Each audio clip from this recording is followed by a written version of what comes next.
desperate for information about France. Churchill has asked us to create a secret army of spies.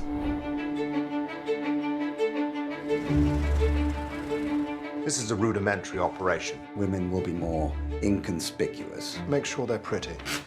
For you or for the Germans? Who is she? I'm going to ask one more time. The Germans will stop at nothing till they find you. I'm not giving up. We're not giving up.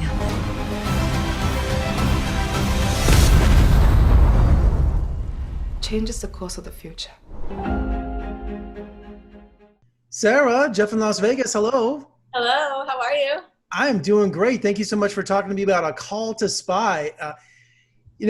Three women who worked as spies in Churchill's secret army. I mean, what a pitch. I'm not a producer, but I'd be like, I would greenlight this right away.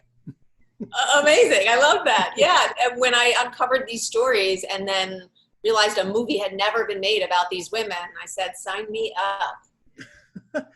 And so how did you hear about this story? It seems like history is just filled with stories like this that remain undiscovered. There are so many more stories to be told. And I knew I wanted to tell a spy thriller on an indie level.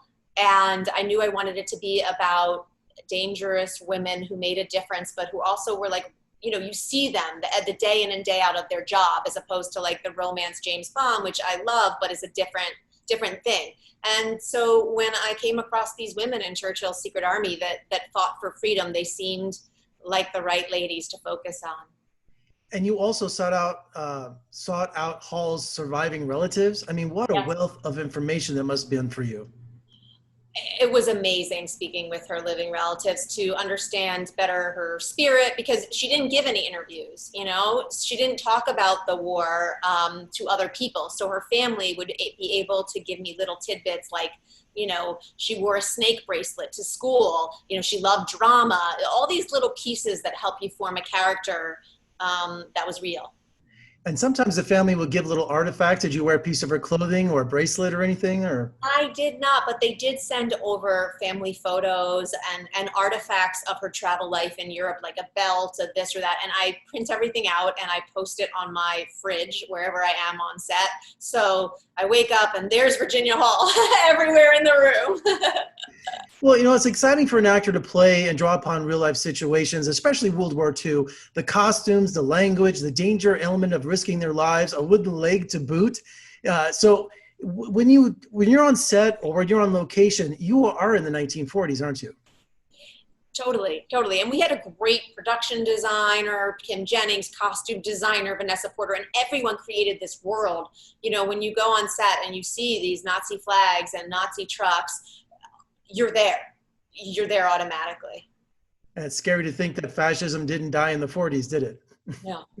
Yeah, Absolutely. And you don't have to look to history to be worried so I think that watching this movie, it's just like, it could be 2020 or it could be 1941.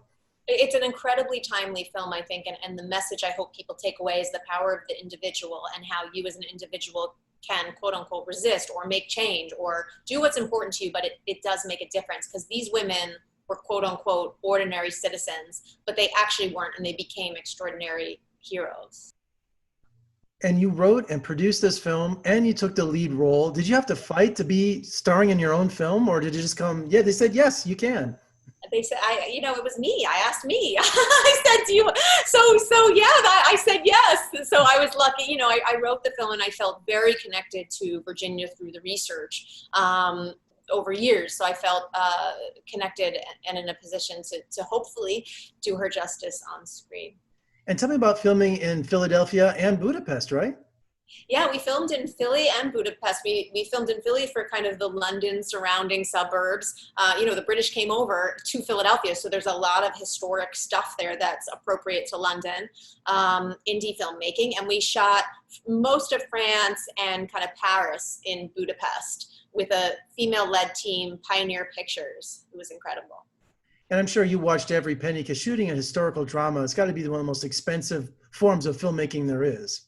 Not if we make it, we made it low budget indie, man. There's a way. We shot in one home, the home of the family that inspired the Philadelphia story, for almost a third of the movie, upstairs, downstairs, There's always a way.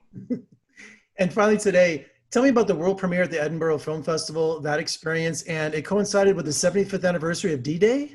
Yeah, that's one of the most special moments I think I've ever had as a filmmaker, is to actually world premiere your film where the history takes place. These spies trained in Scotland on the 75th anniversary commemorating D-Day.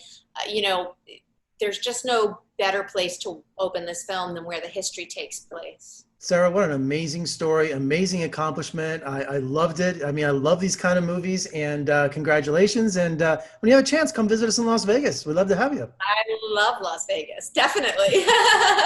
Thank you. Good luck with the film. Thank you for talking to me.